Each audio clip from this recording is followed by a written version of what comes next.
Boa tarde. Agora à tarde tem o desafio, né? Depois do almoço o desafio é maior para todos, para a plateia e principalmente para os painelistas. Tem que chamar a atenção de vocês, né? Tem que ser emocionante. Vamos dar continuidade, então, vamos iniciar a nossa parte da tarde, a segunda parte do nosso encontro de hoje do Fórum de Iluminação Pública. Gostaria de ressaltar que por um tempo limitado e uma oferta exclusiva, vocês podem baixar o nosso panorama de forma gratuita. Então, aperte aí, arrasta para cima. Mas, por favor, usem aí o QR Code. Tem nas mesas lá fora também vários templatezinhos desses para vocês pegarem. Divulguem, compartilhem com seus colegas, com os colegas de profissão e tudo mais, para a gente difundir realmente todo esse conhecimento e engrandecer o setor. Na parte da manhã, a gente falou vários assuntos, mas assim, resumiria em algumas poucas palavras a respeito de perspectivas e vamos falar assim de modelagens. Então a gente entrou nos aspectos de como que o mercado está vendo as perspectivas, considerando as novas conjecturas, os aspectos regulatórios, aspectos de incentivo do governo federal e tudo mais. E depois, no segundo painel, a gente entrou também nas questões de como essas modelagens foram feitas e foram aplicadas. Então, a gente já tem aí os contratos vigentes e, a partir da agora da tarde, nós vamos entrar em dois aspectos. Ainda com um aspecto ainda mais, digamos, burocrático, não é a melhor palavra, mas olhar os aspectos legais e jurídicos que trazem arcabouços para a operação e, eventualmente, né, não eventualmente, mas na viabilização de novos projetos dentro das próprias PPPs, sejam através das famosas e velhas discutidas receitas acessórias, mas também dizem respeito à relação que você tem com a concessionária, distribuidora de energia e com todo o ecossistema que está em volta da operação da PPP. Então, nós vamos ter os painéis. Para dar início nesse painel da tarde, dos aspectos jurídicos, nós vamos compartilhar agora com vocês e projetar um vídeo do deputado federal Anado Jardim, que é o relator da Lei 6.814, que é a nova lei de licitação, e que extremamente engajado e comprometido com o setor elétrico e que envolve também as PPPs. Então, ele navega muito fortemente nisso, faz parte da pauta dele e sempre tem contribuído. Então, antes de iniciarmos o convite aos participantes do painel, vamos assistir o vídeo do deputado Arnaldo Jardim. Nós estamos vivendo um novo momento. Um novo governo federal, novos governos nos estados e um novo processo do Poder Legislativo, uma nova correlação de forças ao nível do Congresso Nacional, Câmara, Senado e, lógico, nas Assembleias Legislativas. A preocupação que todos devem ter, e nesse instante a pergunta que todos fazem, é se há uma disposição de manter o regime de PPPs e de concessões. E a minha resposta é afirmativa. Todos nós sabemos que o investimento público é limitado, que hoje há uma busca de equilíbrio fiscal e isso vai botar claras restrições à capacidade de que o orçamento público dê conta de alguns serviços. Investir em PPPs, investir nas concessões. Eu próprio fui relator a uma nova proposta sobre marco regulatório das PPPs e elas podem aprimorar muito que a iluminação pública possa adquirir maior volume e ser ainda melhor implantada em todos os municípios do nosso país. Entre as mudanças que poderão vir com o novo marco regulatório de PPPs e concessões, eu destaco duas de incidência direta sobre as concessões e parcerias no setor da iluminação pública. Primeiro, a possibilidade de termos concessões por adesão. À semelhança do que tem, que é o regime de ata de preços, nós criamos condições jurídicas para que algumas concessões que sejam feitas por municípios, com as adequações, possam ser depois utilizadas como referência para outros municípios aderirem a ela. Isto limita todo o tempo necessário, isso dá agilidade ao processo, Portanto, essas concessões por adesão que estão ali fixadas no projeto podem ajudar muito a que os projetos deslanchem mais rapidamente. Um outro aspecto importante é o processo de simplificação de concessões. Nós todos sabemos que quando nós fazemos, por exemplo, uma concessão de um trecho do Rodoanel de São Paulo, ou quando se faz uma concessão de uma ponte que tem grande envergadura, ligando dois centros urbanos, e assim por diante, vários serviços ou obras que podem ser concedidas, nós temos uma complexidade. Mas o setor de iluminação foi construindo referências, foi estabelecendo uma série de condicionantes que são por todos aceitos. Então, isso deve possibilitar a adoção do regime simplificado de concessões, outro passo para agilizar as concessões nesse setor. Tenho, portanto, grande entusiasmo por essa experiência já concreta de termos ampliado a iluminação pública. E além das dimensões de segurança pública, de valorização dos espaços urbanos, além de requalificar a convivência das pessoas, a iluminação pública pode ser uma formidável plataforma tecnológica para que outros serviços sejam agregados e sejam oferecidos a partir da rede de iluminação pública. Todo o conceito de Smart City tem uma grande vinculação a isso, uma série de serviços serem acoplados e oferecidos. Com relação à destinação, que é da taxa de iluminação pública, a sua flexibilização, eu acho que nós temos que ser muito cuidadosos com relação a isso. Serviços que tenham afinidade se somarem e ter coerência, mas daqui a pouco temo que se possa utilizar esse instrumento para fazer frente às outras questões. E isso pode gerar uma distorção. Então, sou muito cauteloso sobre essa flexibilização, acho que ela só pode vir se tiver muito vínculo ao espaço tecnológico que essa rede oferece. No mais, saudar a todos que estão participando deste congresso, pedir que depois possamos, eu estou representado aí pelo Sérgio Murilo, e as resoluções possam ser depois a mim encaminhadas e isso nos orientar na formulação de uma legislação amigável às concessões, às PPPs, à iluminação pública, à qualidade de vida das pessoas. Cumprimentar a todos que estão reunidos nesse congresso tão importante. Iluminação pública faz toda a diferença. Segurança pública, conforto, poder fazer com que cada espaço possa ser valorizado e por todos utilizados. Para que isso possa ser feito, nós adotamos um caminho, que é a destinação de recursos vinculados a isso, a taxa de iluminação. E, por outro lado, o caminho de PPPs, exatamente possibilitando que a gestão desse programa se possa fazer de uma forma clara, com metas estabelecidas, com objetivos totalmente fixados, correspondendo a uma qualidade de serviço que precisa e pode fazer toda a diferença. Mas isso tem dificuldades e é disso que trata agora o Congresso e eu participo dessa preocupação de vocês de criar caminhos para que isso que já está sendo feito possa ser intensificado.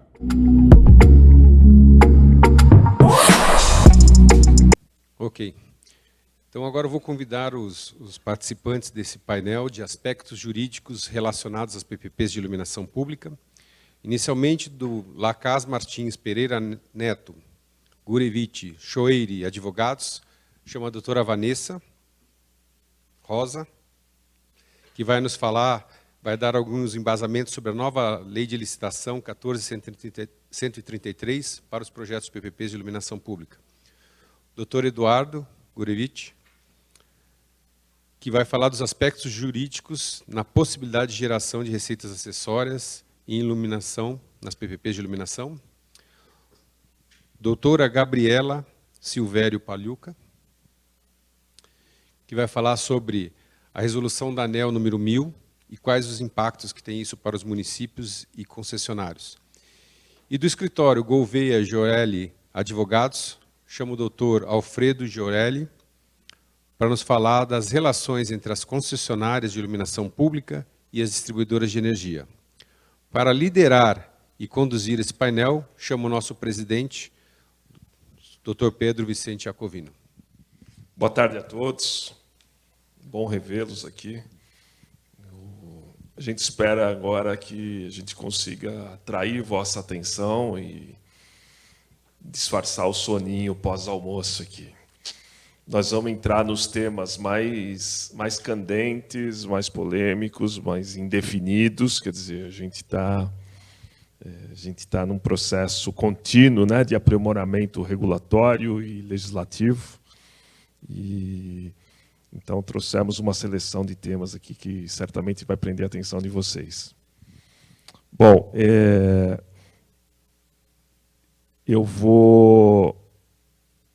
eu não vou ter tempo de apresentar todo mundo aqui, porque os currículos são muito extensos, quer dizer. Então, mas eu acho que quase todos aqui são já conhecidos do setor de infraestrutura.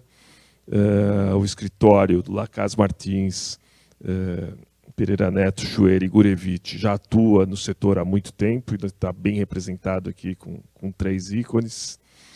E o Dr. Joielli é muito conhecido também no setor das concessionárias e prefeituras.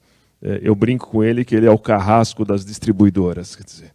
Então, são 2 campos importantíssimos aí de atuação. Eu, aproveitando o vídeo do deputado Arnaldo Jardim, vocês viram que a gente acha que chegou num ponto, né, que está bom, que está favorável, mas ele já tocou em 2 ou 3 pontos de possíveis melhorias na legislação, de modo a potencializar o número de concessões, PPPs, enfim. É aquela ideia inicial de levar a iluminação pública a toda a população brasileira. Quer dizer. E ele foi relator do projeto de lei que deu origem à nova lei de licitações, 14.133. Então, eu vou começar um bate-papo aqui, pedindo para a doutora Vanessa falar um pouco para a gente quais serão as principais alterações decorrentes da 14.133, Vanessa. E lembrando, né, se ela vai entrar em vigor ou não dia 1º de abril, quer dizer, essa é uma data complicada aqui no Brasil, né? 1º de abril tem 2 sentidos. E já aproveitando, Vanessa, quer dizer, se essa lei entrar, como é que ela vai afetar os contratos firmados anteriormente à legislação, à nova lei? Boa tarde, gente, de novo. Vamos mudar agora, né, a chave, falar da 14.133, que é a famosa nova lei de licitações. Ela foi publicada em 2021, 1º de abril de 2021. Acho que todo mundo acompanhou, foi uma coisa muito esperada, muito ruidosa. A ideia dessa nova lei era juntar, consolidar uma série de leis que foram sendo editadas ao longo do tempo, desde 93, da 8666, né, veio a lei do pregão, depois a lei do RDC, a lei disso, a lei daquilo. E, ao longo desse tempo também, muita jurisprudência foi sendo criada sobre temas que eram controversos ou lacunas das leis originais. Então, a ideia da 14.133 foi de consolidar tudo isso, essas leis esparsas, mais as construções de tribunais de conta, de judiciário, que foram sendo feitas ao longo do tempo, para que resultasse em um só corpo normativo, né? Ficasse mais fácil para todo mundo. Isso, de fato, foi feito, né? E, nesse ponto, eu acho que foi muito bem-vindo, muito louvável. Mas vamos começar assim, é importante que a gente entenda a quem que se aplica a lei ou não, especialmente pensando aqui no nosso tema, no nosso caso, que são as PPPs de iluminação pública, e a que não se aplica, né? E quando também, o que o Pedro falou, a história da aplicação no tempo é super importante nesse caso.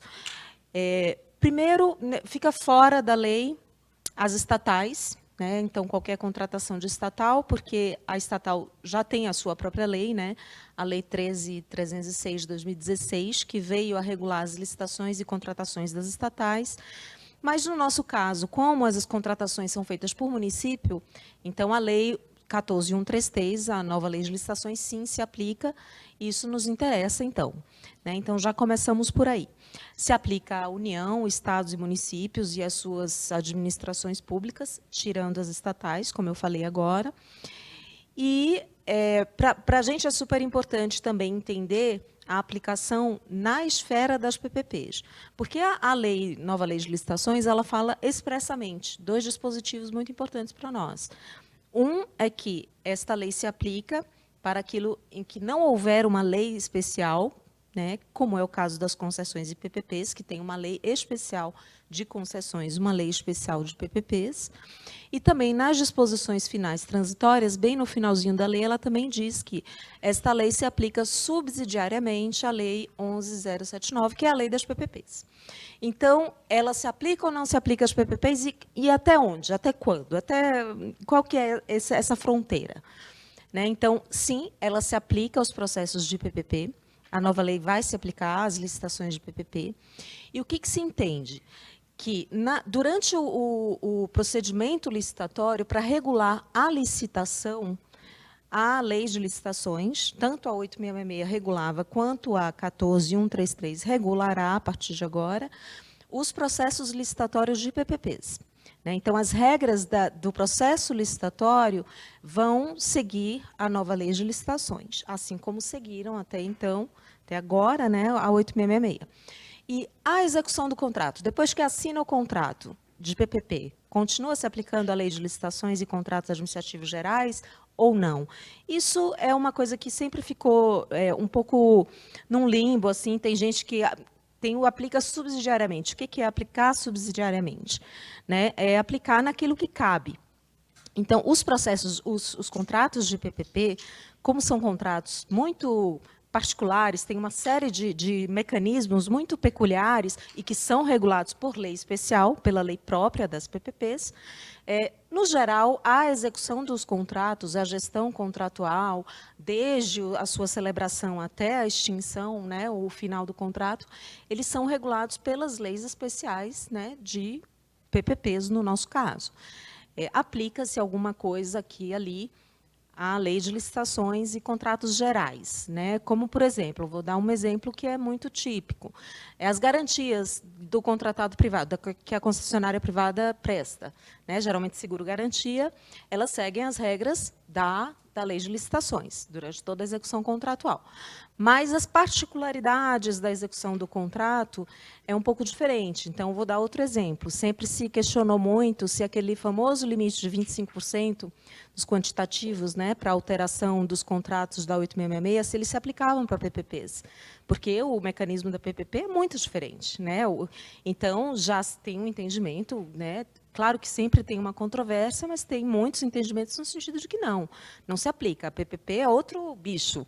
Né? Então, geralmente, o que eu diria? Que nos processos licitatórios das PPPs futuras, a Lei 14.133, sim, vai se aplicar, assim como a 8.666 se aplica hoje. E nos contratos, na execução dos contratos, essa aplicação realmente é bastante subsidiária.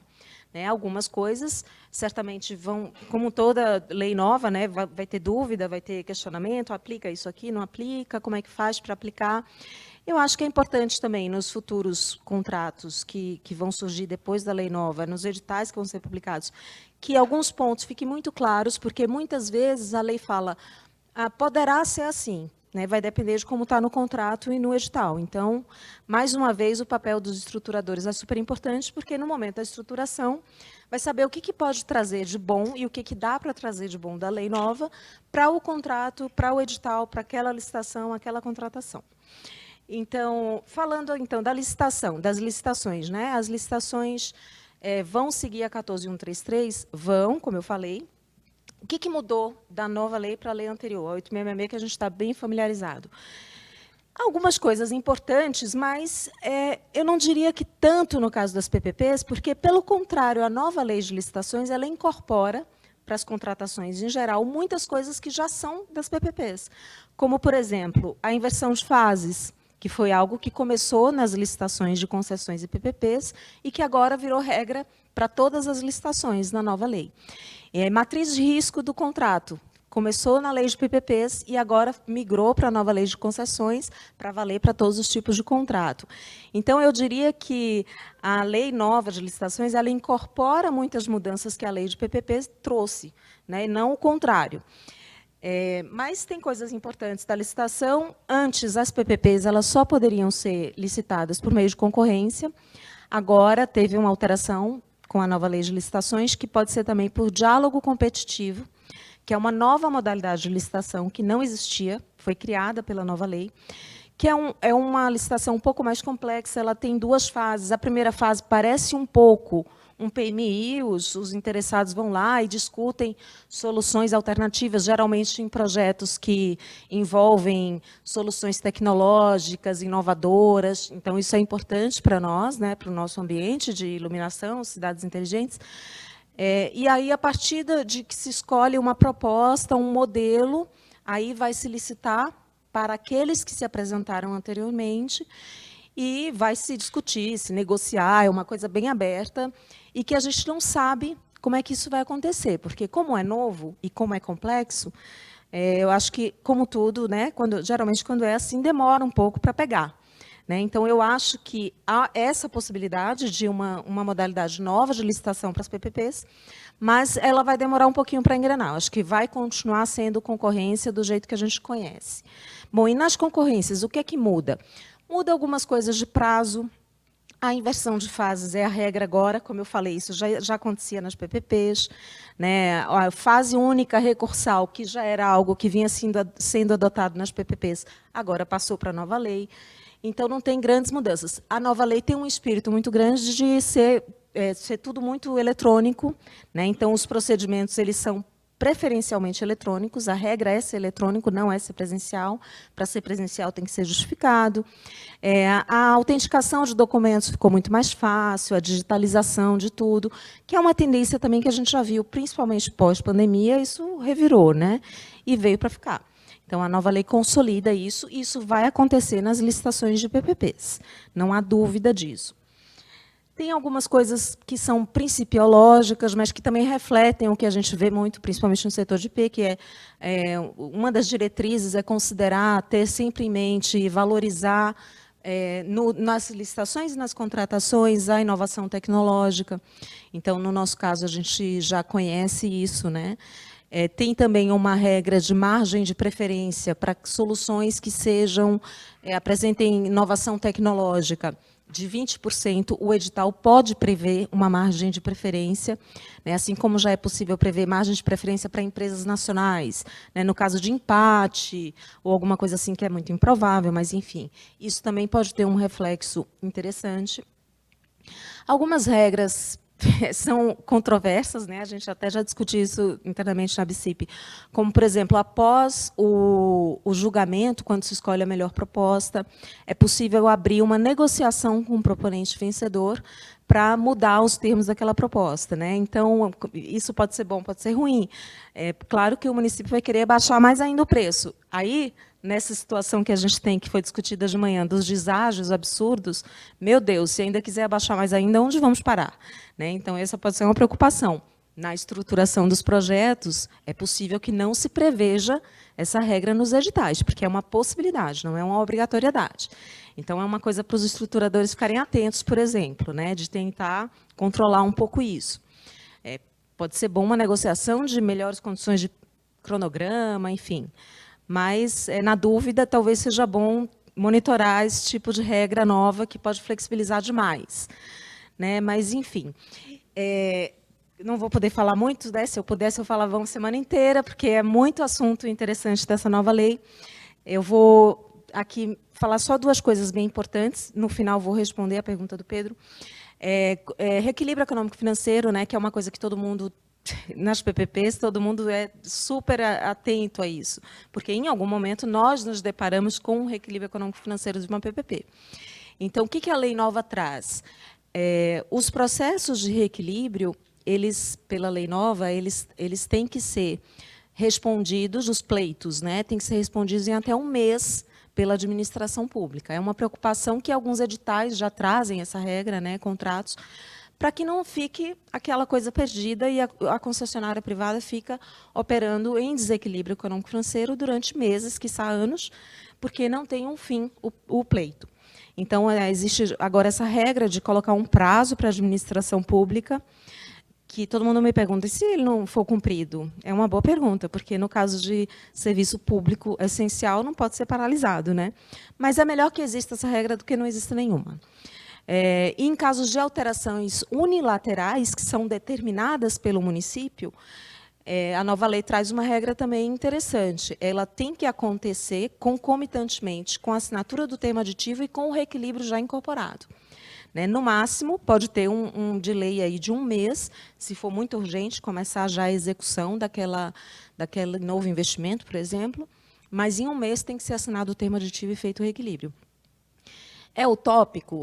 Não sei, né? Mas assim, é o que eu falo, é melhor ter a regra, né? Pode começar no papel, mas a partir de uma prática que vai se consolidando, ela se incorpora na cultura do contrato. Não sabemos, mas, de qualquer modo, é uma iniciativa positiva como regra legal. E, por fim, cheguei lá, para passar a palavra para os meus colegas, a aplicação como que faz com os contratos que existem hoje. Qual o impacto da nova lei? Nenhuma, absolutamente nenhuma. Por quê? Porque os contratos que foram licitados e celebrados com base na 8666, ele vai até o final, pode ter 30 anos, ele vai até o final ser regulado pela Lei 8666. Isso é absolutamente claro na nova lei. Só serão regulados pela nova lei os contratos que vierem a ser licitados e contratados já sob a vigência da nova lei. E quando que começa isso? Qual é a data de corte para, se um edital for publicado hoje, ele pode ser pela 8666? Hoje pode, até sexta-feira pode. A partir de sábado já não poderia. Tem um PL aí tramitando em regime de urgência para prolongar esse prazo. A gente não sabe se isso vai acontecer ou não. Alguns estados, como o estado de São Paulo, por exemplo, a União, alguns municípios já editaram decretos falando, olha, até 31 de março, que é sexta-feira, se o município, o estado, declarar num processo administrativo que uma contratação tal que ele vai fazer ainda um pouco mais à frente, ele opta pelo regime 8666, ainda ele pode. Alguns entes federativos estão publicando decretos nesse sentido. Aí teria que ver em cada município como é que está essa situação. Mas se o município não publicou nada nesse sentido, e se a lei realmente entrar em vigência, não houver alguma lei prorrogando esse prazo até sexta, a partir de 1º de abril, as licitações elas têm que ser feitas com a nova lei. Então, se tiver uma PPP sendo modelada agora, mas ainda não teve edital publicado, e o edital for publicado semana que vem, tem que ser pela 14133, salvo com essas possibilidades aí excepcionais que podem acontecer ainda até sexta-feira. Então, e se um edital for publicado a partir da semana que vem, em tese, sob a égide da 14133, o contrato também vai ser celebrado pela 14133 e vai até o final do seu termo pela 14133. Ou seja, a regra a licitação começou com 8666, até o final do contrato vai 8666. E outra coisa, o meu contrato, minha PPP do ano passado é 8666, mas agora eu quero me aproveitar de algum dispositivo da 14133. Eu posso migrar de regime? Não. Eu posso misturar, combinar um pedaço 8666, outro pedaço de 14133? Também não. Ou é uma coisa, ou é outra. Então, eu acho que a regra é bem clara, eu não sei se eu fui tão clara quanto a regra, mas se vocês tiverem alguma dúvida, depois a gente esclarece. Tá bom? Vou voltar a palavra para o... Obrigado, Vanessa. Depois, certamente haverão dúvidas. A gente vê o tempo que vai ter disponível. Quer dizer, nós não vamos falar hoje de concessão por adesão, como o deputado já mencionou aqui. Quer dizer, então, esse é um assunto provavelmente para o próximo fórum. Mas o diálogo competitivo é algo que vale a pena já comprar o primeiro livro aqui na esquina e começar a estudar, porque para o nosso setor isso pode ser muito interessante. O diálogo competitivo surge justamente em função de inovação tecnológica e obsolescência tecnológica de uma série de produtos e serviços. Mas eu vou entrar num outro tema aqui que é muito muito caro às concessionárias também, e tem suscitado uma série de dúvidas, que é o tema de receitas acessórias. Quer dizer. Então, vou pedir para o Dr. Gurevitch aqui nos falar um pouco desse tema. E previamente, queria lembrar o seguinte, quer dizer, a gente, quando começou, Gurevitch, a gente imaginava que uma série de serviços poderiam ser prestados e gerar receitas acessórias para os concessionários, ainda que compartilhadas com o poder público.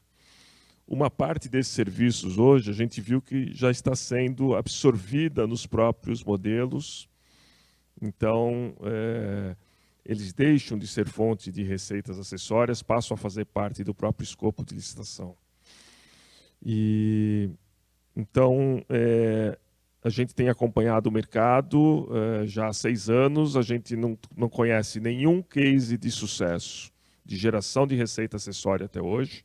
Então, por enquanto, é uma ilusão, mas a gente sabe que isso pode mudar de repente, e a gente está aí muito atento às nuances desse processo todo. Gurevitch, eu queria que você falasse um pouquinho sobre esse conceito, sobre essas possibilidades. E uma dúvida que eu tenho, sempre carrego comigo, é assim: o poder concedente, o cliente, prefeitura, pode ser o gerador de receita acessória? Quer dizer, esse é um... Então, fique à vontade aí para discorrer sobre isso.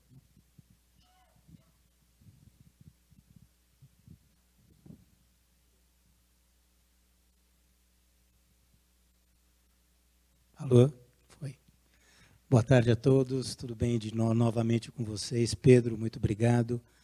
A questão da receita acessória em PPPs de iluminação pública, né? É a lenda. Todo mundo fala sobre receita acessória, não, eu vou virar o contrato em cima de receita acessória, e é uma lenda. Comentar de onde vem a receita acessória, não é um instituto novo. Ela vem em 1995, com a Lei de Concessões, a concessão comum, lá um artigo 11, previa a possibilidade que no edital de licitação o poder concedente permitisse ao concessionário auferir receitas decorrentes de projetos acessórios complementares ao objeto da concessão.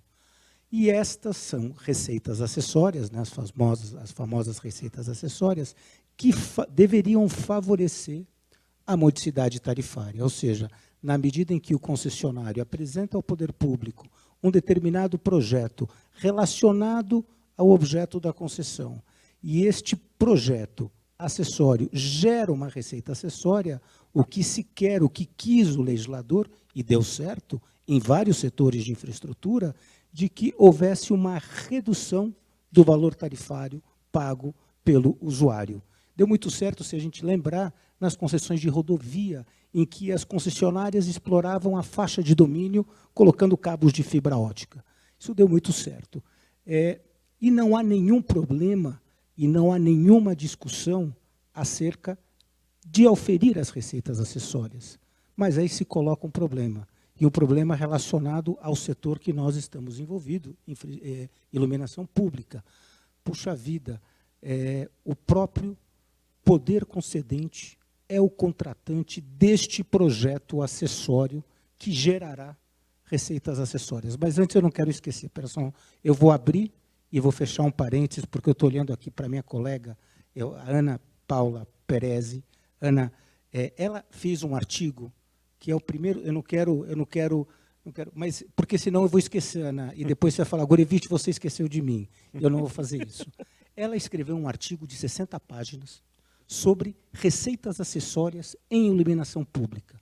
Um artigo primoroso, trazendo doutrina, jurisprudência, Tribunal de Contas, decisão do STF recente, do voto do Alexandre de Moraes. Então, muita coisa do que eu vou falar aqui, eu aprendi com um artigo de Ana. Então, só para fazer o devido mérito a você, Ana. Bom, então, as receitas acessórias, elas nunca foram um problema para a concessionária, nem para o poder público. Mas passa a ser um problema, e no nosso caso em especial, quando o próprio poder público contrata esses serviços acessórios à concessão de iluminação pública. E aqui por duas razões específicas, que só existem no nosso setor. Primeiro, que há uma remuneração atrelada ao pagamento da contraprestação que advém da COSIP. E a COSIP, o artigo 149-A da Constituição Federal, fala o seguinte, que a COSIP tem uma vinculação específica, qual seja o custeio dos serviços de iluminação pública. Aí houve toda uma celeuma que chegou, só para colocar um pouco de florzinha nessa árvore, né?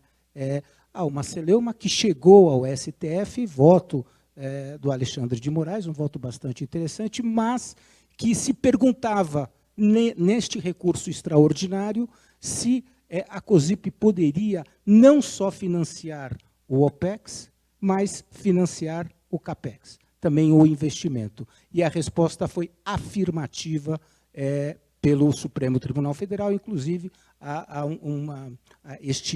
este recurso extraordinário ele é vinculativo. 696, Ana, se você... esqueci, bom, é um número aqui específico, 696. Mas, bom, essa foi a decisão do STF a esse respeito. Esse é o primeiro ponto. O primeiro ponto é, podem as receitas decorrentes da arrecadação da COSIP serem destinadas ao pagamento de um serviço que não é um serviço de iluminação pública? Em princípio, não. Porque estas receitas decorrentes da arrecadação da COSIP são receitas vinculadas. E não se poderia pagar, por exemplo, serviços de cidades inteligentes e tudo aquilo que nós conhecemos sobre cidades inteligentes, os serviços que nós conhecemos hoje e os serviços que sequer existem e que nós vamos conhecer no futuro. Então, esta é o primeiro entrave. O segundo entrave diz respeito à qualidade do contratante desses projetos acessórios. É o próprio poder público, em grande parte dos casos, quando eu falo cidades inteligentes. É o próprio município que contrata esses serviços. E há uma regra constitucional desdobrada em várias leis, em vários princípios legais, no sentido de que a administração pública deve buscar a melhor proposta. E a melhor proposta ela é buscada quando há uma licitação, em que concorrentes podem apresentar a melhor proposta para a administração pública. Então, aqui vem o segundo entrave, a necessidade de um procedimento licitatório para contratar esses serviços, vou aqui ser muito, serviços de cidade inteligente, porque o próprio contratante é o poder público que está obrigado, em princípio, a licitar. E aí vem algumas exceções à regra que, por hoje, nós tentamos criar, que é a questão, mas aqui, nos editais passados, depois eu vou comentar um pouco, eu também não quero monopolizar, Pedro, depois você me pergunta de novo, senão vai ficar chato aqui. Mas nos editais passados, em que não foi licitado conjuntamente alguns serviços de cidade inteligente com os serviços principais, os serviços de iluminação pública. Então se fala, puxa vida, está previsto no edital a possibilidade de exploração desses serviços acessórios, que geram receitas acessórias, mas como faz a administração pública? Então, e aí algumas formas foram pensadas, uma delas que me traz uma certa insegurança, sabendo dos órgãos de controle, como é Tribunal de Contas, como é Ministério Público. Não, eu vou contratar por inexigibilidade de licitação, porque aqui é inviável a licitação. Tenho muito medo, e aqui comentando com as minhas colegas, num bate-papo que precedeu a esse nosso bate-papo, por que é inviável uma licitação? Ok, eu administro a infraestrutura do parque de iluminação pública, mas será que alguém não tem uma tecnologia distinta que também pode chegar ao mesmo fim sem que a administração pública tenha que me contratar diretamente por inexigibilidade? Ou seja, é um caminho possível, mas é um caminho que me assusta. Pedro, eu vou ficar aqui, para eu sei que... E aí eu posso falar, por exemplo, o que são os serviços de iluminação pública. Um acórdão super interessante, a gente tem várias coisas para falar, mas um acórdão super interessante do Tribunal de Contas de Minas Gerais, que fala que, sabe aquelas árvores de Natal toda iluminada? Ela fala que, por exemplo, essa árvore de Natal, a iluminação pública decorrente da luminosidade da árvore de Natal não poderia ser custeada com a COSIP. Isso, para mim, é uma loucura, né? Porque não é uma iluminação pública, é uma iluminação ornamental. Mas aí existem vários outros aspectos que eu queria comentar, se você me perguntar, Pedro. Mas o que nós temos hoje, só para resumir, nós temos hoje 2 problemas em relação às receitas acessórias para iluminação pública. Primeiro, a necessidade da administração pública licitar aquilo que não foi objeto de licitação no começo, e a questão da vinculação da COSIP ao custeio dos serviços de iluminação pública, que cidades inteligentes não são iluminação. E aí se fala em emenda constitucional, tudo que nós vamos falar, ou que nós já falamos, de proposições legislativas, inclusive o deputado aqui comentando, eu não quero monopolizar, Pedro, eu vou deixar por aqui, depois você me pergunta de novo. Vai lá. Obrigado, Gurevitch, foi ótimo. A ideia aqui, pessoal, nós não vamos esgotar nenhum dos temas, quer dizer, a gente está trazendo os principais temas mais caros ao setor, mas, de fato, o que nós vamos ver aqui é uma pincelada, né? Nós não temos tempo para debater com tanta profundidade. Eu não sei se muitos de vocês devem lembrar, em agosto de 2020, a ANEEL publicou a Resolução Normativa 888. E nós trabalhamos bastante antes disso, quer dizer, na proposição de termos, enfim.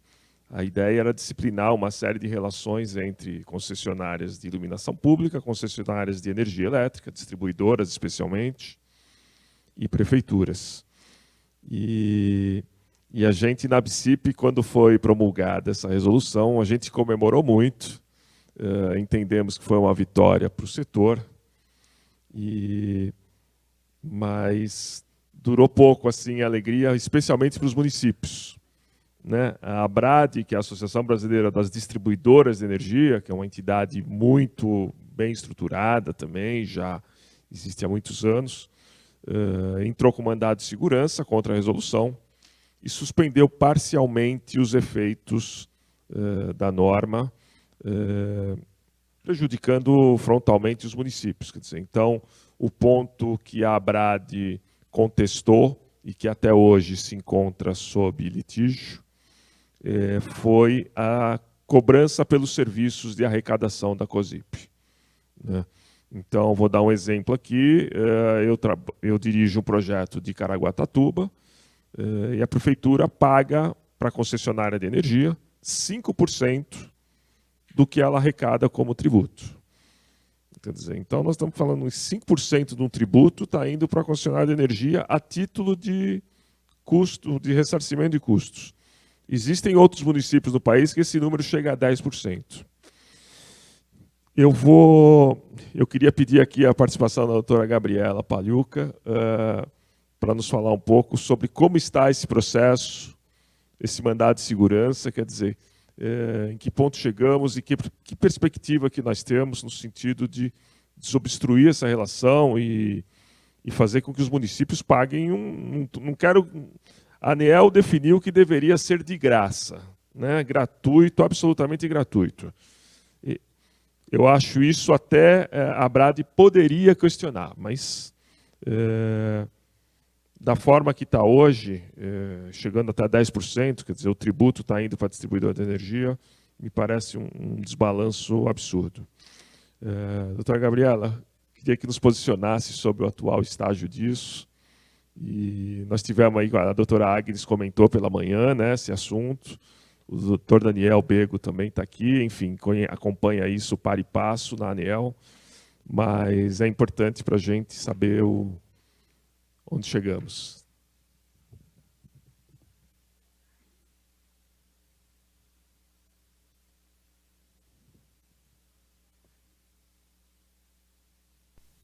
Boa tarde. Oi, muito boa tarde a todos. É um prazer imenso estar aqui com todos vocês. É bem isso, Pedro. A Agnes aqui já adiantou um pouco, né, colocou que um dos desafios deles é lidar com a judicialização de muitos atos normativos, e um exemplo claro é esse mandado de segurança, né, impetrado aí pela ABRAD no final de 2020, questionando justamente a resolução 888, que alterou a resolução 414, e dispôs que a cobrança, né, a arrecadação da COSIP tinha que ser feita pelas distribuidoras de energia elétrica de forma gratuita e que elas também não poderiam compensar nenhum valor eventualmente devido pelos municípios ou Distrito Federal. A ABRAD se socorreu dessa medida judicial, levantando uma série de argumentos, que isso estaria retirando delas a possibilidade de cobrar receitas acessórias, que elas estariam sendo obrigadas a seguir dessa maneira, quando a Constituição Federal facultaria a cobrança da COSIP junto com a fatura de consumo de energia. Levantou uma série de argumentos. A doutora Agnes também aqui já deu cantou a bola, né?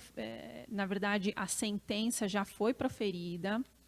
Esse mandado de segurança foi julgado improcedente, não subsistiram os argumentos levantados pela ABRAD, mas claro que ela interpôs um recurso de apelação e o desembargador concedeu um efeito suspensivo em favor da ABRAD. Então, hoje, exatamente isso, essa discussão está aguardando deliberação final lá no Tribunal Regional Federal da Primeira Região,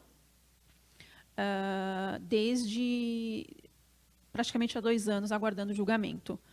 Nós aqui da BCP atuamos como amigo da corte, né, que é uma figura que contribui ali com as discussões, traz alguns argumentos para enriquecer o debate que está sendo colocado ali. Mas, enfim, ainda estamos aguardando o julgamento. Embora a resolução tenha sido revogada pela resolução 1001 posteriormente, né, as mesmas disposições ali se mantiveram. Então, permanece a cobrança, a arrecadação gratuita e a não possibilidade de compensação com os valores. Então, no fundo, essa discussão ainda está judicializada e a gente vai ter que aguardar a cena aí dos próximos capítulos e ver o que sai desse julgamento. O desembargador, quando suspendeu, né, quando deu o efeito suspensivo, ele entendeu que o impacto seria muito relevante para as distribuidoras, que não teria havido aí uma análise efetiva e contundente de qual seria esse impacto para elas, e por isso levou em consideração isso no momento de suspender essa norma. Então, vamos ver como é que esse assunto se desdobra aí nos próximos dias. Obrigada. Ótimo, obrigado, Gabriela. O Joelle, na sequência aqui desse assunto, quer dizer, com exceção desse tema da COSIP, eu sei que você estudou muito a 888 e ela serviu, está servindo, né, para a solução de uma série de conflitos, quer dizer. Então, eu queria que você, enfim, apresentasse para nós quais foram os principais impactos da 888, né, depois, posteriormente, abarcada pela Resolução Normativa 1000, né, e se isso, de fato, está permitindo uma relação mais harmoniosa entre empresas, prefeituras, entre concessionárias, vamos dizer. Quer dizer, a 888, você acha que mudou a relação, de fato, entre regulador e prefeituras e concessionárias? Boa tarde a todos. Pedro, também agradeço pelo convite e aos colegas aqui que me antecederam. Não sei se sobrou muito espaço para que eu pudesse falar sobre o tema, mas eu vou tentar, de forma didática e objetiva também, contornar alguns pontos aí que ficaram a serem enfrentados. Eu costumo dizer, nesse mercado de iluminação pública, que aqueles profissionais que entraram ou que já atuam há muito tempo acabam sendo acometidos por um transtorno obsessivo-compulsivo, né? Que é chegar nas cidades e tentar identificar qual a tecnologia que foi aplicada na iluminação pública. Lâmpada LED, se ainda permanece multivapor de sódio ou metálica, e essa discussão traz um tema muito interessante, porque eu costumo sempre dizer nas palestras que eu participo, que enquanto houver noite, haverá muito trabalho para todos vocês. E, Pedro, a pergunta é muito interessante, porque com o advento da 888, onde a ANEEL acertou muito bem, onde havia umas discussões nesse cenário geral de que a agência reguladora acabava prestigiando demais as distribuidoras de energia, nós acabamos entendendo nesse debate geral de que muitas coisas a 888 veio corrigir. como, por exemplo, o não reconhecimento nas concessões das distribuidoras de energia ter a interlocução com aquelas empresas que acabaram vencendo a concessão. Então, muitas vezes, a empresa ganhava a concessão e tentava um diálogo com a distribuidora de energia, a distribuidora de energia encaminhava notificações recusando ter esse diálogo, né? Antes mesmo da 888, num precedente, inclusive, discutido por São Paulo, a gente conseguiu um parecer da Procuradoria-Geral da ANEEL, onde a Procuradoria disse que a empresa que ganhou um regime de concessão de PPP, né, tem legitimidade para discutir diretamente com a distribuidora de energia.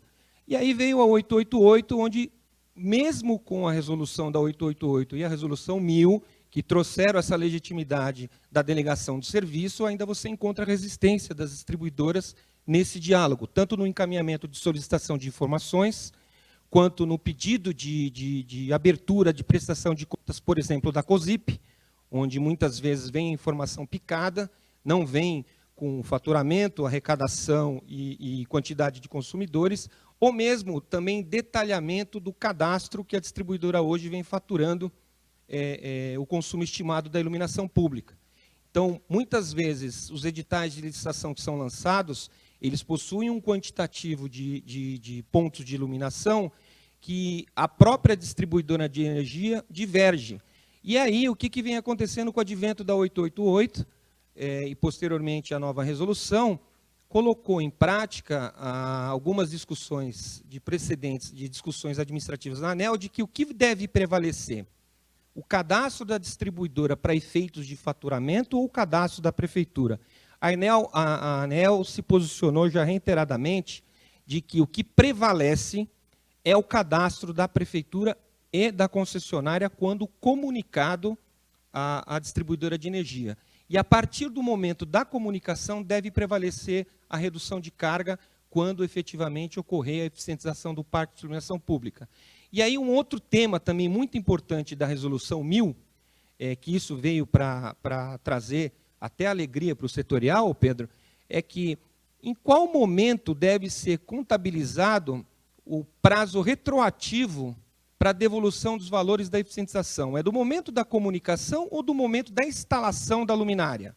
E a ANEEL se posicionou muito bem já por 4 decisões nesse sentido, de que a retroatividade do faturamento deve ser a partir da instalação do equipamento. A comunicação prevista na resolução, ela marca o momento de que no ciclo posterior a redução de carga deve ocorrer. E se não ocorrer no ciclo posterior, a devolução tem que ser em dobro. Já existem 4 decisões nesse sentido, né? E eu trago algumas preocupações, também não querendo prolongar nesse sentido, Pedro, essa resistência que a gente está atuando quase em 16 municípios, quase 10 concessões. E a discussão é sempre a mesma, com relação à entrega de documento, a entrega de informações parciais, que dificulta essa gestão.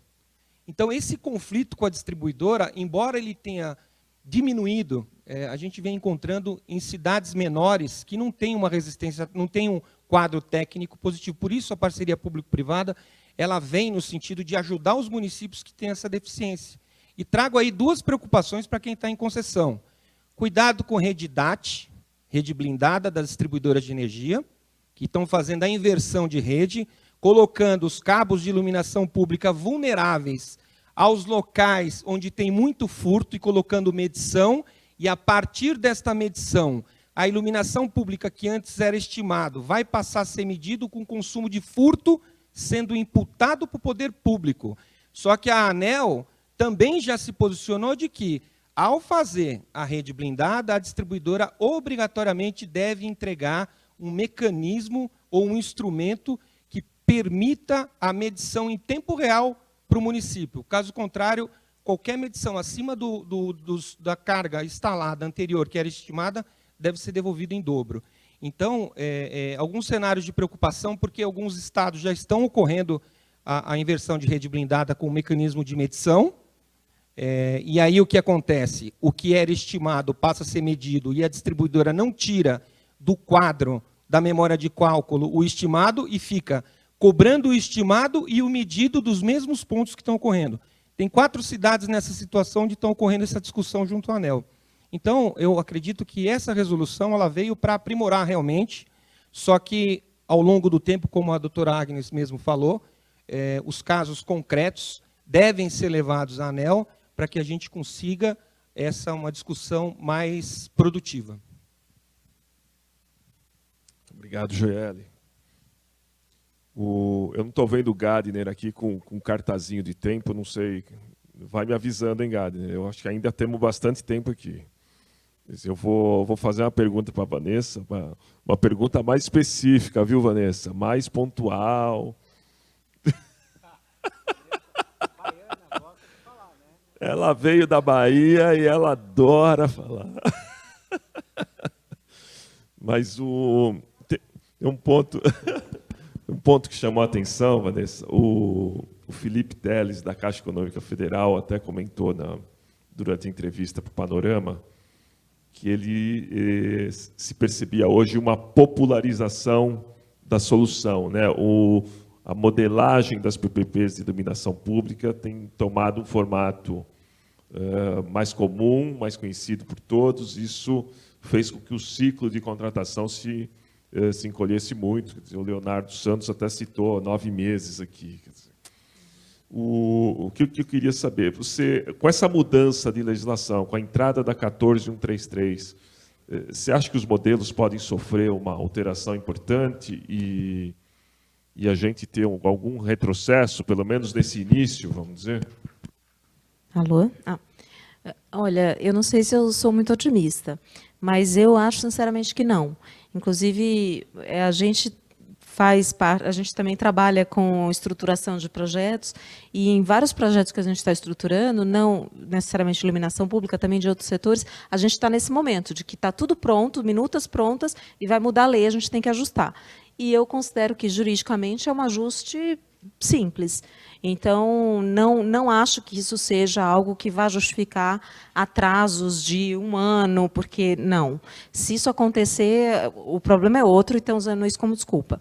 Eu acho que, juridicamente, é muito tranquilo adaptar os projetos para a nova lei. Fui objetiva. Agora...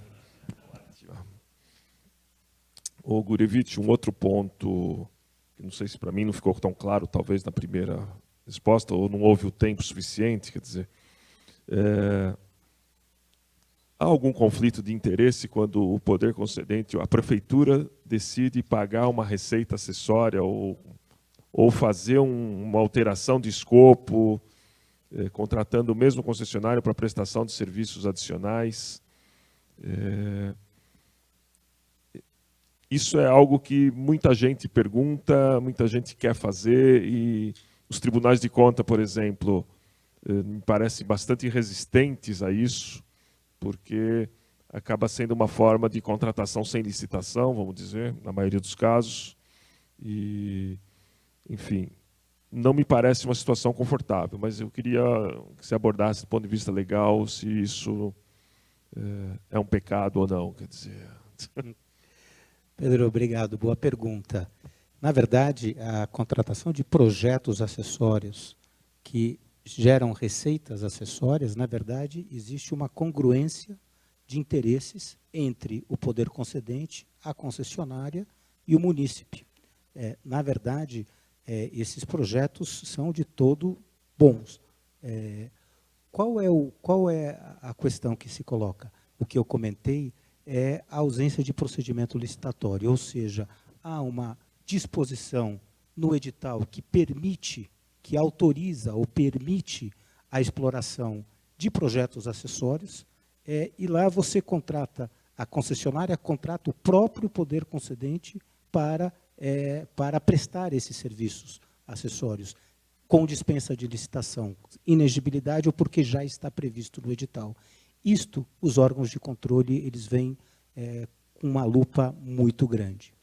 Qual é, e aí um pouco entrando, qual é a situação hoje, com o ordenamento jurídico que nós temos hoje, sem emenda constitucional, sem nada, o que nos parece que dá maior segurança jurídica ao poder concedente, ao concessionário e aos munícipes. É o que o Leonardo comentou de manhã, o que o Rio de Janeiro fez. Ou seja, nós temos dois problemas, se vocês lembrarem quais são os problemas de receitas acessórias quando o poder concedente é o próprio contratante. O primeiro é a ausência de licitação e o segundo é a utilização da COSIP.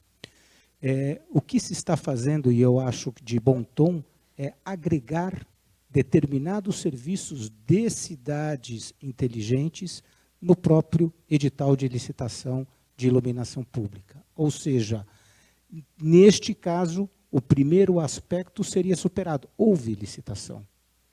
O que existe também, eu tenho que fazer o contraponto, e sempre em direito ao contraponto, é que alguém pode alegar que você está misturando vários serviços num único edital. E existem duas decisões do Tribunal de Contas do Estado de São Paulo, uma de 2014 e outra de 2019, falando, opa, você não pode licitar no mesmo edital serviços distintos. Mas esses acórdãos não me pareceram acórdãos fundamentados. Mas aqui entre escolher o risco, prefiro correr o risco de aglutinar serviços no mesmo edital do que contratar esses serviços que geram receitas acessórias sem licitação. Ou seja, qual que é o risco menor? Eu, como advogado, prefiro correr o primeiro risco. E o segundo aspecto é a questão do custeio desses serviços de cidade inteligente. Já falamos aqui que as receitas de Covid estou 2 anos atrasado, né? Mas deixa eu chegar aqui. É que as receitas da COSIP não podem custear os serviços de cidades inteligentes. Então, o que se está fazendo? E de forma inteligente também para superar esse segundo obstáculo. Você está falando quais são as fontes de receita e de despesa para pagamento dos serviços de iluminação pública e desses serviços acessórios que geram receitas acessórias. Ou seja, duas fontes distintas. Acho que o Leonardo abordou isso com muita propriedade num determinado município, que ele conseguiu, de forma clara, expressa e objetiva, segregar de onde virão essas receitas para custear os serviços de iluminação pública e os serviços de cidades inteligentes que foram licitados no mesmo edital. E é verdade o que Leonardo comenta, que Tribunal de Contas e Ministério Público, especialmente Tribunal de Contas, ele quer saber: a COSIP está remunerando os serviços de cidade inteligente? Se a resposta for não, se abaixa muito a temperatura. Então, hoje, por hoje, com o ordenamento jurídico que nós temos, sem emenda constitucional, sem nada, a melhor alternativa é modelar edital em que você concede o serviço de iluminação pública e também licita determinados serviços que geram, na verdade, não são, e aqui vou abrir e fechar parênteses, já não são mais receitas acessórias. Integram a equação econômica financeira inicial do contrato, mas custeado por duas fontes distintas. Já não se trata de receitas acessórias, eu queria deixar isso bem claro. Perdão, Pedro. Excelente, excelente. Eu acho que ficou muito claro aí a relação. E ficou muito claro que a gente de manhã, quando falou de modelagens, enfim, a gente pôde ver aqui o que há de mais moderno, talvez, de mais avançado aí para facilitar a implantação de tecnologia na sequência da iluminação pública. Doutora Gabriela, mais uma questão só. Eu sei que esse processo está lá parado há quase 2 anos com o desembargador, mas com a resolução 1000 publicada no final de 21, existe alguma possibilidade de provocar movimento nisso? Quer dizer, existe algo que a gente pode fazer e sair dessa situação de espera bastante desagradável? Quer dizer. Pedro, obrigada. Esse assunto já foi levado ao mandato de segurança, né? A resolução 1000 já foi colocada lá, mas, por enquanto, isso não teve o condão de provocar uma atuação mais decisiva ali na ação, né? Nós aqui pela ABCIP também já nos manifestamos ali mais de uma oportunidade nessa ação, mas nossos movimentos não foram suficientes por enquanto. Temos que continuar dando esses passos e provocando aí uma atuação do desembargador, se ele consegue dar uma decisão sobre esse caso. Tá. Ok. A gente vai conversar depois, enfim, vamos conversar com a ANEEL sobre isso, né? Quer dizer, acho que essa é uma pauta aí importante para os municípios, né? Eu acho que não está afetando hoje as concessionárias, mas para os municípios esse é um percentual importante aí que podia estar vertendo para o próprio serviço. Joeli, uma última questão aqui que você acho que abordou rapidamente, mas o que a gente percebe nas concessões de iluminação pública, né? Quer dizer, tanto nas concessões em que o concessionário paga as faturas de energia, como naquelas em que a prefeitura continua responsável pelo consumo, a gente percebe um atraso muito grande das distribuidoras de energia na atualização do cadastro. Quer dizer, isso é uma prática comum, recorrente, e já havia atrasos de até 3 anos após modernização LED e a fatura de energia ainda não ter sido alterada. A gente pode reclamar disso a qualquer momento. Eu queria saber, queria que você colocasse para a plateia, enfim, quais caminhos a gente deve adotar nesse caso, antes de uma eventual judicialização do caso, né, porque me parece apropriação indébita, né, de dinheiro, e de que forma que direito que os concessionários e prefeituras têm em relação a isso. Pedro, a resolução ficou bem clara, e agora 2 últimas decisões, uma vindo do questionamento da Prefeitura de Manaus contra a distribuidora local, e uma vindo do Rio de Janeiro, também contra a distribuidora local. A ANEEL se posicionou de acordo com o que está determinado na própria resolução. A atualização do cadastro deve ocorrer a partir da comunicação no ciclo seguinte, levando em consideração a data da instalação. Não ocorrendo essa atualização no cadastro, conforme determina a resolução, cabe você abrir a reclamação na ANEEL, solicitando que o valor seja devolvido em dobro. E eu vou dizer com toda tranquilidade, ao longo desses 20 anos, nós nunca precisamos judicializar essas questões administrativas, porque vindo uma decisão, uma notificação da ANEEL para a distribuidora de energia, isso está ocorrendo no ciclo seguinte. Então, é importante que, dentro da comunicação, quando é encaminhada a distribuidora de energia, seja identificado a data da instalação, porque a distribuidora ela vem com resistência, dizendo que o ciclo de faturamento do cadastro só pode ser atualizado a partir da comunicação e não da instalação. Então, já foi pacificado esse entendimento.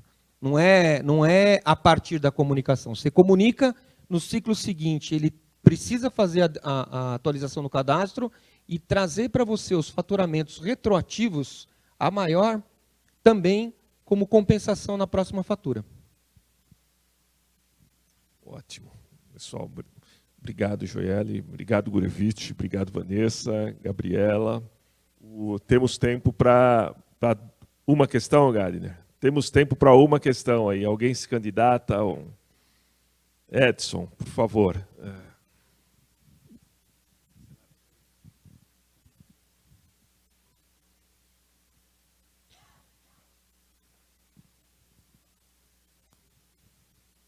Obrigado.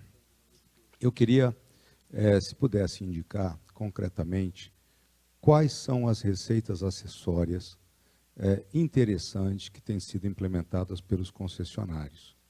E um segundo ponto, fazendo talvez uma provocação, por que insistir em atribuir às distribuidoras a arrecadação da CIP, se isso é uma receita municipal que poderia cobrar juntamente com o IPTU? Porque ir numa distribuidora e se poderia fazer essa cobrança diretamente com o munícipe. Qual é o upside de brigar com as distribuidoras, teoricamente, ter um ônus administrativo, brigar com a BRAD, com todas as distribuidoras, se poderia cobrar diretamente através da relação do IPTU com os munícipes? É a capacidade da distribuidora de cortar a energia em caso de inadimplência? Eu queria entender qual é a lógica de fazer esse caminho todo e essa briga que está se implementando. Porque só com o chapéu de ex-CEO de distribuidora não tem almoço grátis. Não é barato fazer a gestão de uma cobrança. E o convênio que se tem da distribuidora com a Secretaria de Finanças é um convênio caro. Custa caro pagar esse serviço da distribuidora. Então, apenas essa pergunta, até onde vale essa briga toda. Muito obrigado.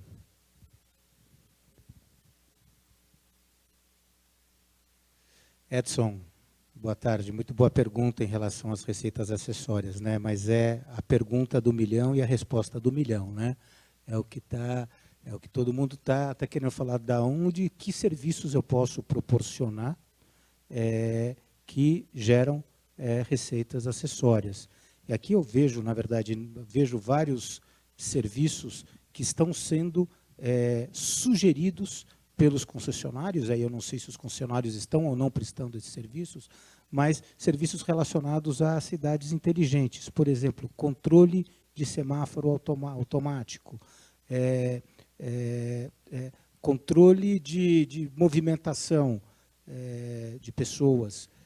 Há uma discussão, e que é uma discussão bastante interessante, que, se eu não me engano, é Angra dos Reis, em que houve uma decisão recente do desembargador de uma das turmas do TRF, ou do TJ, já não TRF, né, em que o edital permitia, olha só que interessante, que através da infraestrutura de iluminação pública se explorasse estacionamento rotativo, que é um serviço bastante diferenciado, mas pode-se utilizar a infraestrutura de iluminação pública.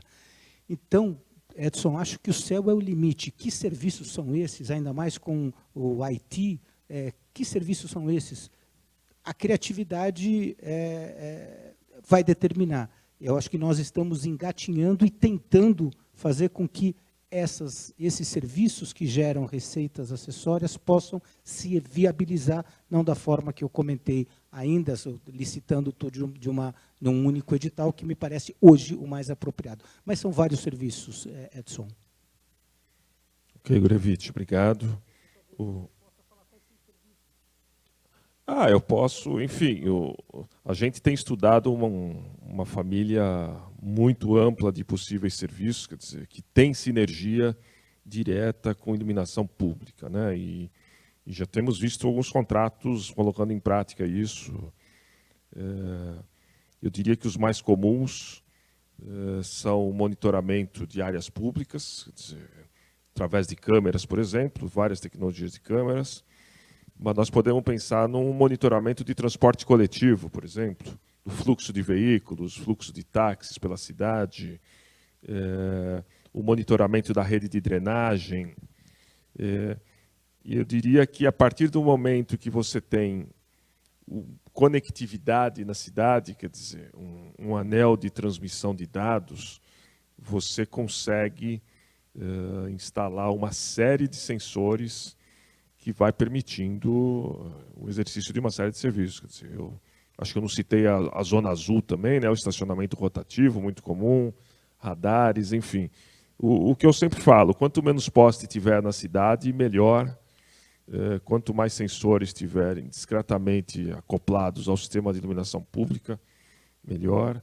E quanto mais sinais puderem trafegar, né, quer dizer, eu acho que no futuro a gente pode pensar no agendamento de consultas médicas, no controle de frequência escolar, com transmissão de dados através do sistema de iluminação pública, quer dizer, ou de uma rede própria para isso, mas, de fato, o céu é o limite. Eu acho que a gente está começando a aprender isso.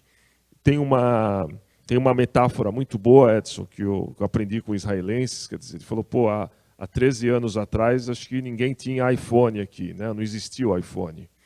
E o app não existia também, quer dizer. E a partir dessa ruptura tecnológica, que foi o iPhone, nós temos hoje milhares e milhares de apps com serviços que não se imaginava antes. Quer dizer, então, acho que isso pode acontecer numa escala do sistema de iluminação pública e digitalização das cidades. Quer dizer, sobre a segunda questão, Edson, vou pedir para uma opinião aqui do Dr. Joielli. Ela é mais complicada, nós não vamos esgotá-la aqui. Eu já tive do teu lado também, já fui da distribuidora, e muitos aqui já foram também. Enfim, a gente precisa aprofundar essa discussão. Realmente não pode ser de graça, não custa zero, tem custo. Mas a gente precisa avaliar bem se esses custos não estão sendo cobrados duas vezes, ou se esses custos são razoáveis diante do que se arrecada para os municípios. Então, é uma discussão que a gente vai ter que travar ainda, provavelmente com a ABRAD, com a ANEEL, no sentido de achar um denominador comum. Joielli, por favor. A pergunta é bem interessante e eu li os argumentos da ABRAD na ação e o esforço que ela utilizou no sentido de tentar demonstrar que realmente existe um custo. Mas esse mesmo esforço eu não vi, né, quando se trata de cobrança de tributo federal, onde a lei impõe o substituto tributário e o Supremo Tribunal Federal, nas leis municipais, já decidiram que os municípios, por meio de lei, podem imputar à distribuidora de energia a figura do substituto tributário. Será que também não existe custo para a distribuidora de energia também fazer a retenção do ICMS?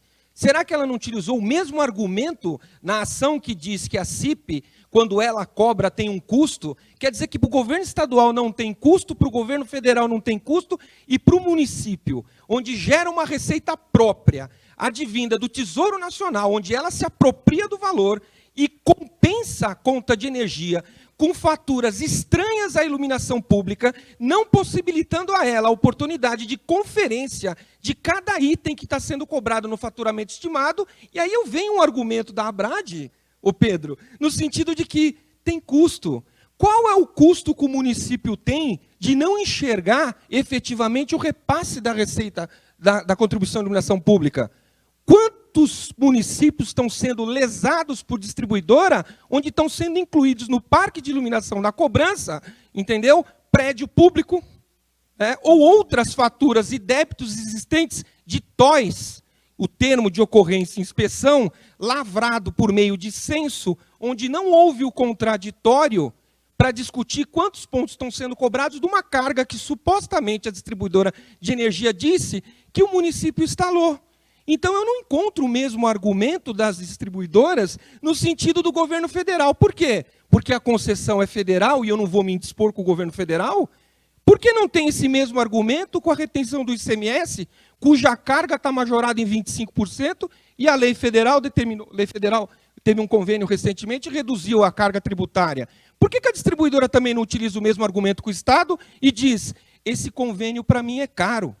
Então, quando eu ouço, e eu respondi essa pergunta em 2015, em março, na audiência pública em Recife, onde a ANEEL também participou, e eu trago de novo com mais elementos. Porque quando eu vejo esse tipo de discussão de dizer o convênio é caro, e não é só o Edson, com todo respeito, não foi essa, já ouvi de outras distribuidoras a mesma argumentação, e o rebate é sempre esse. O governo federal também cobra PIS e COFINS, o governo estadual cobra ICMS, e a distribuidora não cobra nada desses entes federativos. Então, nesse sentido, eu entendo que, se houver mais transparência no repasse da COSIP, não havendo a compensação dos valores, como é feito hoje, eu acredito que as contas públicas e o repasse da COSIP vai ser muito mais transparente. Então, essa linha de argumento de que existe a despesa também tem que ser utilizada para os outros tributos. Obrigado, Joielli. O Edson, realmente o assunto, nós vamos longe aqui, né? Quer dizer, vamos... não, sem dúvida, a gente tem... essa forma... A inadimplência é muito maior no IPTU. É isso. O Edson, essa é a verdade pura. Ninguém quer que vá para o carnê de IPTU, senão há uma quebra de COSIP muito importante. Legal.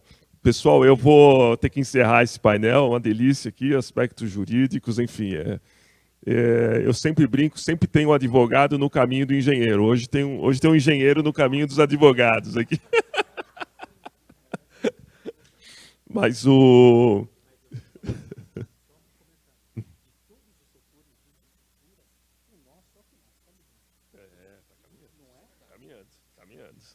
Estamos caminhando, não tem dúvida disso. Eu queria, antes de fazer a transição aqui, quero fazer duas coisas aqui. Nós estamos no mês de março aqui, dia 8 foi o Dia Internacional da Mulher, quer dizer, eu queria fazer um agradecimento muito especial aí a todas as mulheres que estão ajudando a fazer esse evento aqui. Quer dizer,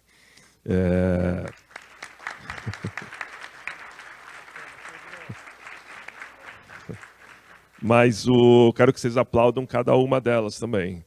A Eliana Estelino, que é a nossa assessora de Relações Institucionais.